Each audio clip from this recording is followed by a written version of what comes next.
For this paint palette, you will first need some canvas to roll your clay out on, and then a good amount of clay that is almost as large as the template that you have cut out.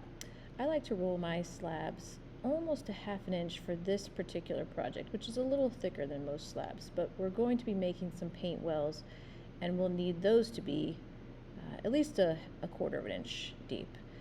So once you cut out your shape with a fettling knife, if you want to put a hole in it so you can put your thumb in it, great. It's not a requirement. And this is a trick that I learned from another potter. If you take a plastic bag and just go over the edges of your slab with a finger through that plastic bag, it'll smooth the edges and kind of round them off quite nicely so they're not so sharp. A sponge would do this as well, but the clay is wet, so we don't want to add any more moisture to it.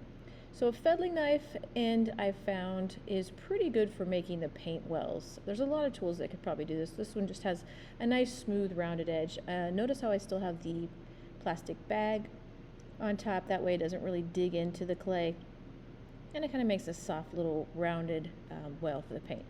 So I think it's a good idea to have at least 6 areas on your paint palette where you can put paint, but you could definitely have more.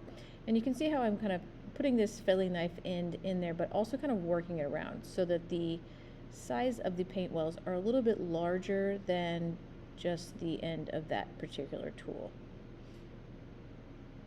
I think it's good to kind of space them out to make sure that they're even, so I try to mark where I'm going to put them before I actually put the paint wells in there. Here's a finished example that is not one that I did, but turned out pretty well.